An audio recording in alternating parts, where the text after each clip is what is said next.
Hare Krishna, everyone. Welcome back. Wow. So when we now recap what we discussed so far in the presentation, well, it's quite a few amazing qualities of the ladies, and we understand that women play such an important role in society.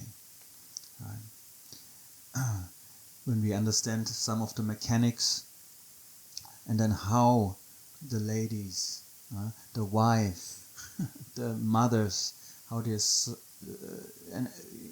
they are those false ego nurses to the husband, to the children, to each other, and in that way helping everyone to cooperate with one another. Otherwise, if we don't have the false ego, and if we have to lick the wounds ourselves, especially the men, then they don't do anything. They're not cooperating with anyone. They're just in their caves.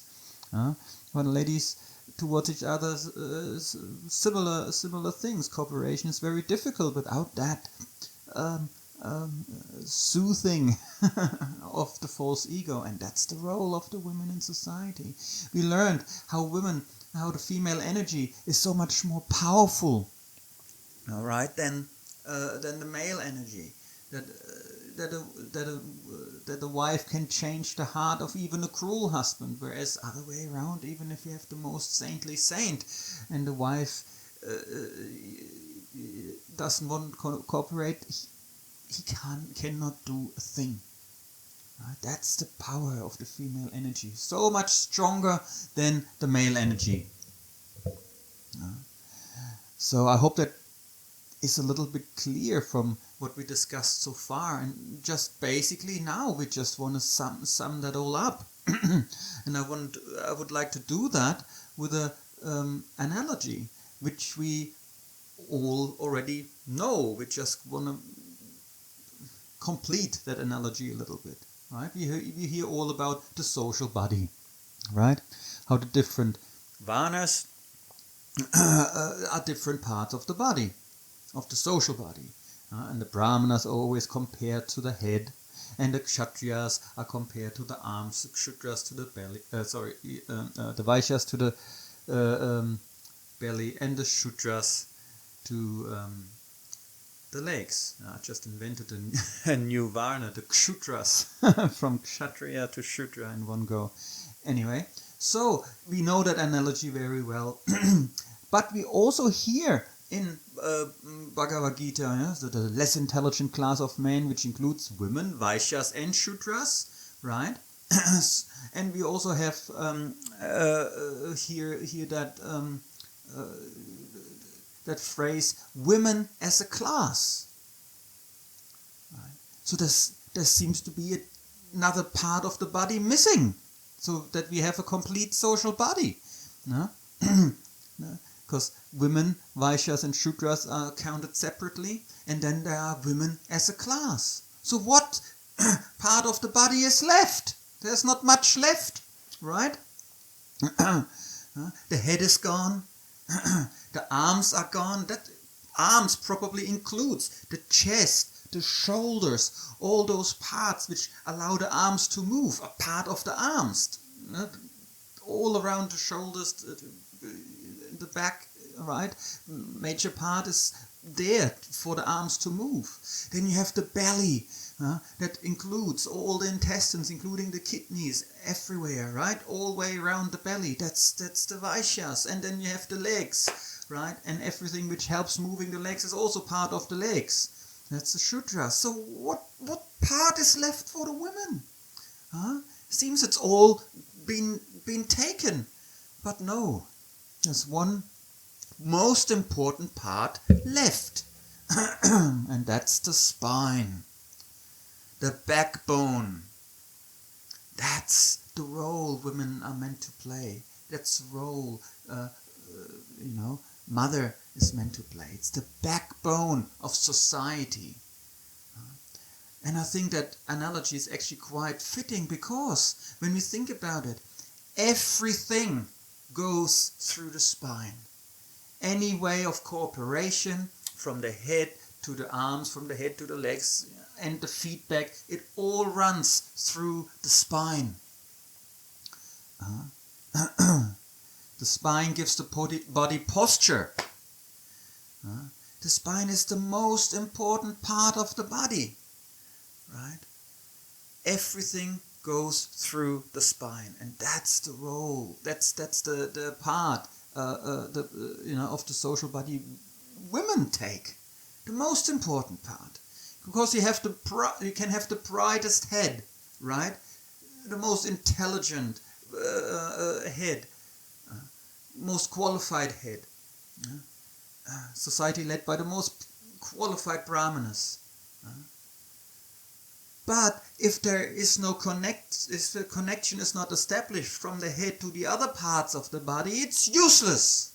The head itself will be probably the only part of the body which will be satisfied. If you have enlightened brahmanas, right, they're self-satisfied. But especially when you're devotees. But what's the point? The body is dysfunctional. The whole society is dysfunctional. If that communication doesn't take place, right? Same with the arms, same with the legs, same with the belly. It's completely uncoordinated, right? Or take the spine out of the body. What do you have? You have a useless pile of flesh, blood, bones, hair, whatever else is left of the body. Just a useless pile, just falling together in a heap. Vana Sankara. That's what unwanted population is. It's that dysfunctional body which just exists without any purpose. And that's what happens when you take the spine out of the body. That's the importance of the important role, the important contribution women give to society. It's the backbone. They're making sure that all the different parts of the body are able to cooperate by providing not only that aspect of false ego nurse, taking care, fixing up the false egos, making sure everyone is able to engage in their prescribed duties, the ladies to watch each other, encouraging each other to be the wife, to be the mother, despite the difficulties, encouraging the husband to cooperate with others, despite the difficulties, helping the children to grow strong character by providing them the support in the young age where they learn how to cooperate. How to deal with all those emotional conflicts and so on. That's the role women, that's the contribution from women to society, right? That's such an important role, and that is so misunderstood because we don't really understand, to start with the mechanics. Even though we know, women are like this, men are like this, but we kind of not really accepting it or looking a little bit deeper to it. That's why I had the whole preparation drawn out in the beginning about nothing box and so on. Because we have to understand that, so we can understand then, once we understand the role, how the false ego is purified, how important the role of women then are in the sense of false ego nurse. So we have to go through that whole presentation to understand that conclusion we're just hearing, right? And that important role of the spine, of the backbone of society through the function of false ego nurse, right? Mother is much more than that, but we just stick to that. The role is so much more than just a false ego nurse. Some people today say, ladies, so what are you doing? I'm just a mother. It's the most important part. What does it mean? Just a mother? It's the most important part. You're glorious. You're a mother. Even though most people nowadays have no idea what mother means, and they're not even performing their duty properly. But nevertheless, mother is so much more than that, than biological function. It's the backbone of society. And it's exactly that which makes mother 1,000 times more important than guru. Because what is guru doing? Guru turns a two-legged animal into a human being, which is amazing. And there's definitely, it's such a glorious, important role. But how is he doing it? Turning one human, two-legged animal into a human being, and another one into a human being, and so you have lots of human beings, hopefully. But what is the society? Still within animal society. But mother creates human society. Not separate from guru, but in connection with guru. Only connected to guru, then human society can be created. Because then through her function as false ego nurse, through the function as spine, in that way, the cooperation between the different parts of society is established. Society can work harmoniously together for a higher purpose. And that connecting, this uniting force, that's actually the ladies, the spine, the backbone of society, the backbone of the social body. That's such an important role. And that makes her 1,000 times more important than guru, mother, not biological mother. And the same, like you're born in a Brahmin family doesn't mean you're a Brahmana. You're born in a Shudra family doesn't mean you're a Shudra. So similarly, to be born in a female body doesn't mean you're automatically mother. You're automatically backbone of society. No, it's depending on our qualifications, of our character, of our attitude, depends on our actions. Same principle is there. So similarly, a Brahmana has to qualify similarly, and mother is qualified through the qualities she presents herself with. So the qualities she has acquired, that makes her mother, not birth in a female body. No, that would be too easy, and that's not Krishna's system. We need to qualify, and we can just imagine, right? So we in the first chapter Bhagavad Gita now, Arjuna. That's exactly what Arjuna was talking about. What happens if you have a functional human society and you break its back, right? You break the spine. You take the spine out. It just collapses in a heap. That's why he didn't want to fight. He understood it. Most of the time, people nowadays, especially in the Western world, so polluted with all those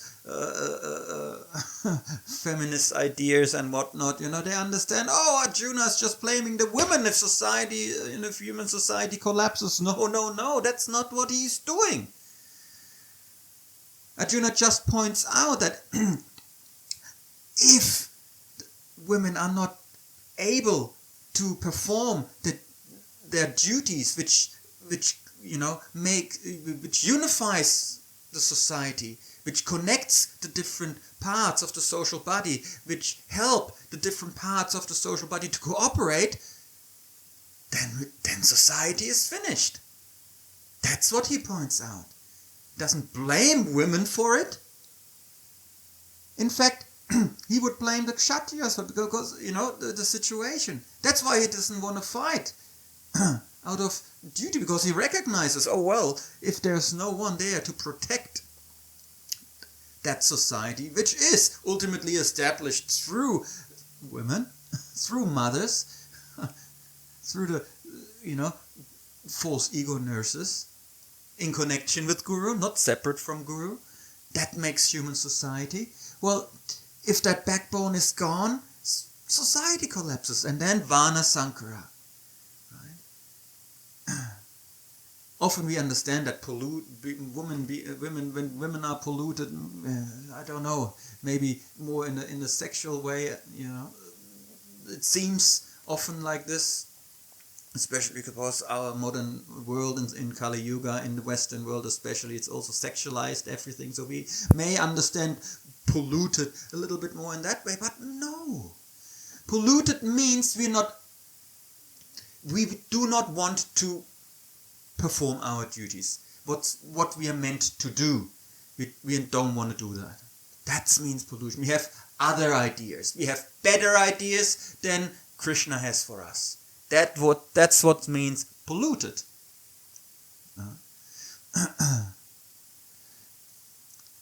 And that's what Krishna criticizes. That's why Krishna criticizes Arjuna. Once Arjuna accepts Krishna as authority, as instructing guru, right? Then the first thing is he gets chastised. You're lamenting what's not worthy of grief, right? That's what Krishna says there. Yeah? Let's put that in other words, and I like analogies very much. I really like analogies because they really help us understand really complex things with very simple words. And I take that analogy, I take two analogies, one from, we all know as devotees, the Bhakti Lata beach, how Guru gives the seed of devotional service to the living entity, and then, the Bhakti Lata then grows nicely. And we combine that with the Bible analogy about the sower man. Now, I don't know, I didn't look it up, how it's really called in English. Word by word, German, English is sower man. So we have this analogy there, how, the sower man takes the seeds, it's all the classic paintings, just with the cloth around, and the cloth is full of seeds, and he takes the seeds and throws them on the fields, right? In that way, sowing the fields, sowing the grains into the field. And then some seeds, or most of them hopefully, fall on the soil which is prepared, and there the plants can grow and establish nicely. But some seeds also fall on the path. And on the path the soil is compacted, right? And it rains, and the seeds may germinate, but because the soil is so compacted, the roots can't establish in the soil, and then the young creeper dries up. And another option is that the seed falls in the thorn bushes, where water never reaches. Because it's sheltered by the bushes, by the leaves, and it's so dense that no water reaches there. So there, the seed doesn't even germinate, it just dries up over time. Maybe gets eaten by animals, whatever. It's uselessly wasted there. Right.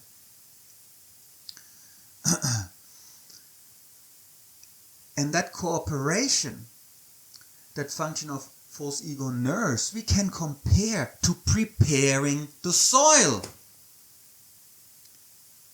Right? Because if even, for everyone who does some gardening, who's growing vegetables, there's some work we have to do. We have to prepare the soil. We have to put fertilizer in compost, right? We have to dig it up, make it nice and loose. We have to, even we take the seedlings in seed trays, we have them in optimal growing conditions, and then planting them into the prepared soil. Or you can, also put the seeds straight into the soil, depending on what you're growing, right? And in that way, through the preparation, we ensure that at least most of the seeds are germinating and becoming healthy, strong plants. And then we have a really nice harvest. Right?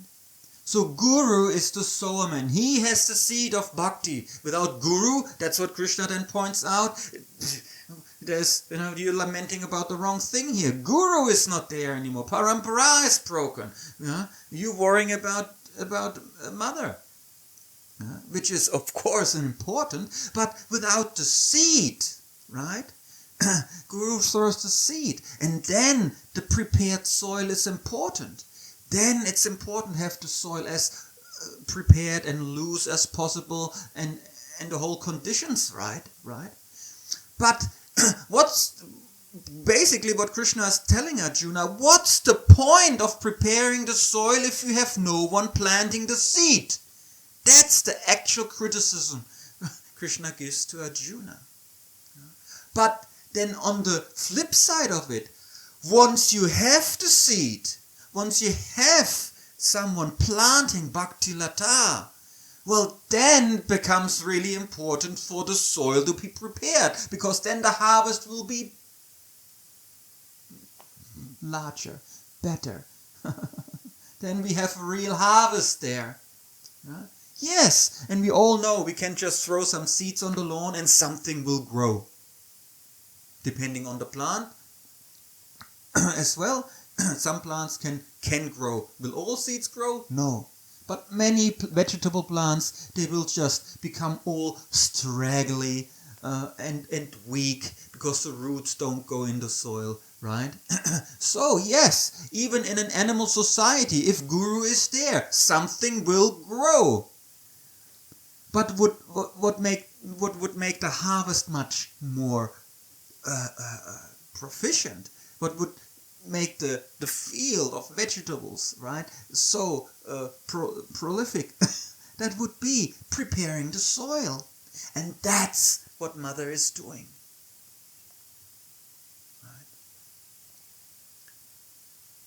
In a functional society, that's what's there. The soil is prepared, Guru comes, and the seeds can grow much more easily into strong, healthy plants. But when the soil is not prepared, well, many seeds will germinate, right? And we know that in preaching. So many people are sometimes interested, and they're doing something for some time, but then because that whole soil is not prepared, our hearts are hard, nothing really reaches deep inside, the plant, the creepers, they dry up. And how many more seeds are just thrown in the thorn bushes? We know it all from preaching. And the reason is because society is upside down. And why? And again, it's not about blaming the women here. That has to be carefully understood. But because women are discouraged in this society to do their prescribed duty, their purifying duties, which ultimately even only leads to a human society. And because they're discouraged, they're not doing that. Why? Why is it so difficult to do it? Because it's directly purifying for the false ego. And if you don't understand the importance of purifying the false ego, why should we do it? Who in the Western world wants to purify his false ego? It's all about puffing it up, right? I'm so great, I'm so capable. And then doing the opposite, purifying it, it's so painful, especially if you don't know the goal of life. So that's the situation we're in. And we can so easily understand it with this example of the sower man and the Bhakti Lata. What's the point of preparing the soil if there is no seeds, if there's no one who plants the seeds? That's Krishna's criticism to Arjuna. Because Arjuna just wanted to protect, the status quo, where there is still culture there. Women were still encouraged to perform the purifying duties as husband, as wife to the husband, as mother to the children, right?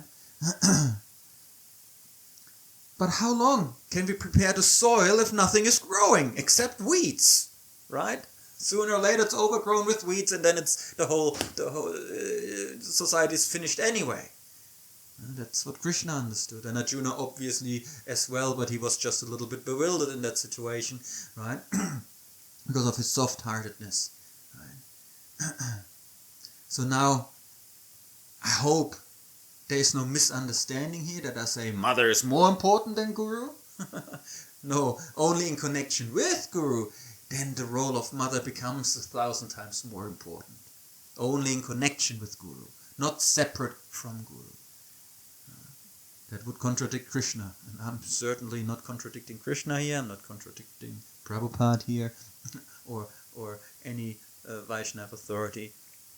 But that's the conclusion. That's when we get a little insight about the important role of women in society. And it's so hard for us to see, because there are no real men around and there are no real women around anymore. It's all just this big mess. And how do we re-establish proper human society? We'll put the spine back. And it can start with a simple thing like understanding the nothing box. Getting this one little thing a bit better in our relationship, and then something will grow and re-establish. You cannot expect to run a marathon if you have a broken spine and the doctors put a screw in. Well, you're not running a marathon straight away. Especially if you've been in bed for 6 months or whatever, how severe your injury was. You need not only weeks, maybe not only months, maybe even years of rehabilitation. Physio, exercises, right, to get your legs back working again. If you got a severe injury in your spine, you're not running a marathon straight away. And you have to be patient. 10 generations it would take to establish a culture. I was reading a nice article some time ago, and unfortunately I did not save it. And I did not find it anymore once I realized I should actually have saved this article. It describes how a culture, a society, the culture of a society can be destroyed in only 3 generations. Only 3 generations, completely wiped out, culture is gone. But then to re-establish culture takes so much more time.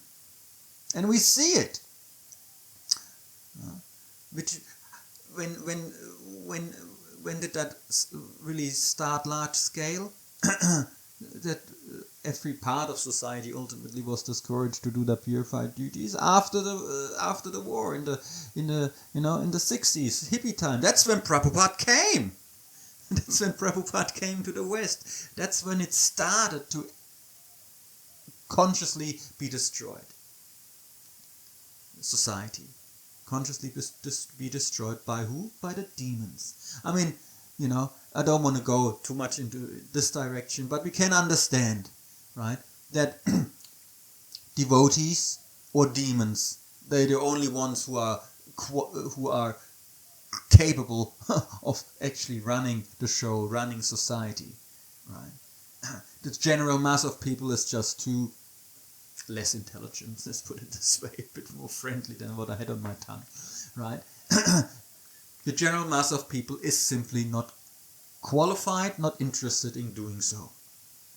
So the only ones who are qualified or interested in doing so are devotees and the demons. And we can surely agree all on that, is that the world is not run by devotees.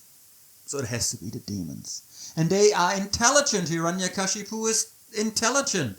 It's Nrsingadev's appearance today. So he's very intelligent, Hiranyakashipu, but he uses that to exploit. And what's the easiest way of exploiting?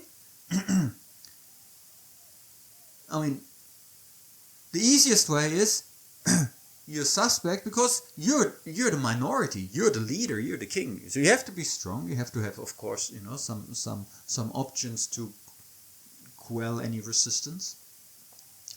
But the easiest way is to just pitch one subject against the other. And in that way, they're occupied by themselves and leave you alone, and you can just take more and more control and exploit them better. That's the way of the demons. And that's why they use that knowledge not to uplift society, but to destroy it, so their control, their grasp on society is tighter. Because we're occupied with each other. Oh, men are like this, women are like this. Yeah, all the racial stuff, all the gender stuff, all that sort of thing. It's all us being manipulated ultimately, so we easier exploit it.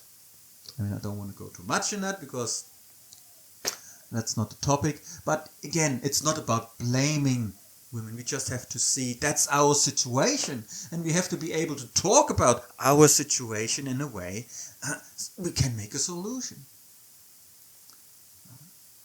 And those steps we previously discussed, those mechanical aspects, nothing box, trampling upon a snake, and much more than that. Obviously, I didn't go into, and I don't want to even go into any details about Vaishnava culture, men and women in spiritual culture.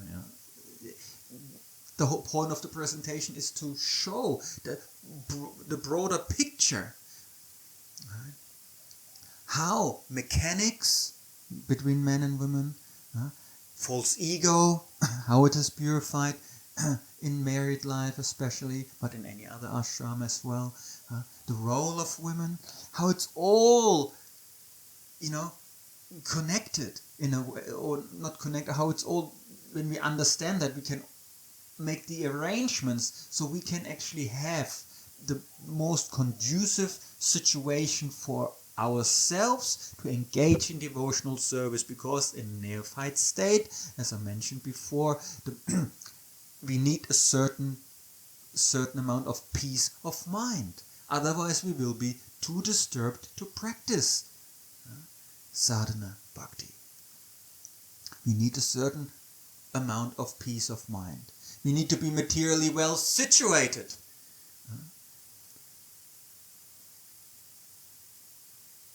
And then everything comes together. And when we understand those mechanics, then we can even fulfill Prabhupada's other 50%. So we could stop the whole presentation here, but we kind of left hanging in the air. It's okay. Say we made it from the very beginning. I mean, all glories, whoever can listen to me for that long, all glories. So thank you very much. Right? But we somehow hanging in the air here. Okay, but so much. There's a whole paradigm shift going on, and we may have troubles to actually make the steps, get the analysis right, get the self-assessment right. Where am I here, right? What's the next step? What is hindering me from taking the next step? That's especially important, right? For I think it's a big thing for the ladies especially, because they're in a really unfortunate situation, and I want to actually talk about that a little more, so we can actually understand. We cannot expect much in this generation in terms of progressing. This generation, right? We have to break that vicious cycle, and there are so many. I'll talk about one more vicious cycle. I'm not sure in the very next presentation. I have to see how I navigate from here, but we just had the heart of that whole presentation from the false ego nurse till now, because that really describes the glories of mothers, the glorious role women are meant to play in society, and how playing that role will automatically actually fulfill all their needs. All needs are fulfilled. Everyone's needs are fulfilled in Krishna's system, no matter which role we are playing. And we so much depend on each other actually to play our roles. While we're in this body, we have to play the roles to a certain extent, right? How much we depend on each other. that everyone is playing their roles for our needs to be fulfilled. So to be really selfish, we can say we have to serve others according to our prescribed duties. And then all our needs are fulfilled. So if you want to be truly selfish, you have to be intelligent about it and fulfill your prescribed duties. Perform your prescribed duties. Yeah.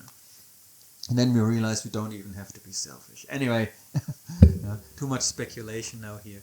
But that's really the important point. What's the point of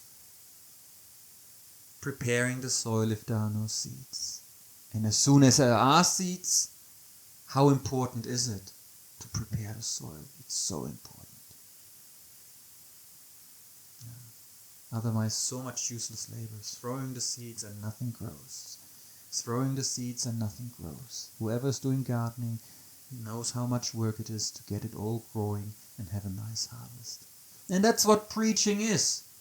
When we're able to a little bit actually establish, and I can see it, like I can see it in my inner eye, so to say.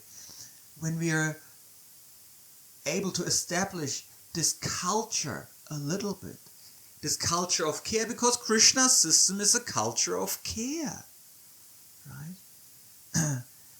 And that care is established by us performing our prescribed duties, our purifying duties as a husband, as whatever role we take up in this lifetime. We perform our duties and automatically we care for others. And our needs are fulfilled at the same time, without us just striving to fulfill our needs in a selfish manner. When we can only establish a little bit more of that culture, especially in the West, but not only in the West, Bollywood is really, I'm not sure if we talk later again about it, but it's really putting so much effort in for India to catch up with the degradation of the West. In small steps. How is that, for example? What's in the movies? Well, all the sadhus in the movies, in Bollywood, they are always presented as cheaters. That's how religious is seen. Same in the Western movies and Hollywood movies. The spiritual people or the religious people, they're all either fanatics or a bit retarded or a bit stupid or something. And the same is what Bollywood is doing to undermine the faith of society and the culture. And then what we have, just rampant materialism. Right? So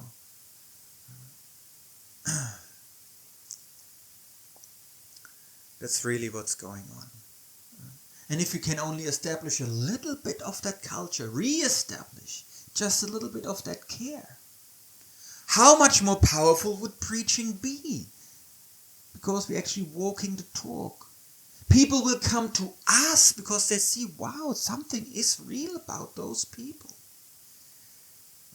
Then we can offer not only, we're offering already the best, right? Bhakti is the best we can offer. But who is interested in Bhakti? Where can the Bhakti Lata even grow? If we add that caring aspect of Varnashrama Dharma, where women are the backbone of that society, when we can re-establish a weeny teeny bit of that culture, we don't have to go out so much preaching, because everyone will come to us. The attraction will be much better, because everyone is lonely and miserable and needs ultimately relationships based on more than just sense gratification, exploitation. Everyone is so exploited, and we're going to talk about that because we're taking that luggage into our Krishna consciousness, and there will be two things we're going to talk about. What's in the way of actually moving forward, breaking that cycle, because there's another big important vicious cycle, and I think I'm going to continue with that next, which we have to break. Right? We will have such a greater harvest, to stay with the example, once we establish once we break that vicious cycle and be able to re-establish a tiny bit of that culture. That's why Srila Prabhupada, I think, not only for our support but also for preaching, wanted Varnashrama Dharma to be established and understood. That's the first thing. And it's not an overnight thing. We don't have to be perfect husbands, perfect wives straight away, because that's impossible. But we have to break that vicious cycle and move towards that way, and then everything will fall into place. As soon as the spine is back in the body can start rehabilitation. And it takes time. And it's maybe even painful.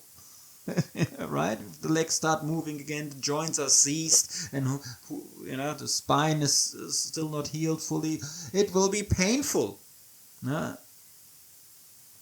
if you want to be back up running, well, we have to go through that. If we want to please Srila Prabhupada, well, we have to go through that. If you're serious about our service to Srila Prabhupada.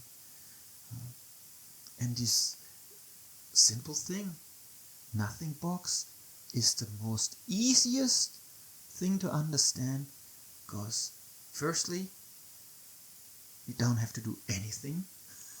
Understanding that actually to do nothing is better than doing something in those certain situations for the wife. Just leave the guy alone. And if she's expert, if she understands it a little bit better, she can rebrand his nothing box as coming from her, like I mentioned before. That's such a simple thing. And from there, then when we realize, oh wow, yeah, I can move my toes, right? When we have an injury, and oh yeah, I can move my fingers again, whatever the injury is, and oh, it doesn't hurt anymore. So the same thing will be there. Then the faith increases, and well, we continue. Right. What's the point of preparing the soil if there are no seeds? And how much more important is it to prepare the soil when there are seeds? It's such a big topic, and I could talk about it non-stop. I guess that's what I'm doing here. But it's just such an amazing topic, and it will really catapult us forward. Not only in our spiritual life, but also in our, obviously, spiritually orientated social life. And it will make it so much easier for everyone, not only those who are currently devotees, but those who are devotees but don't know it yet. It will be so much easier for them to also move forward on the path of bhakti. I'll stop here and I'll continue with another more difficult topic to talk about, because now we're really entering the heart surgery part of the whole presentation. There will be 2 parts which will really dig deep into our hearts. So thank you so much for your kind attention, and I hope you'll stick with the rest of the presentation. Thank you so much. Hare Krishna.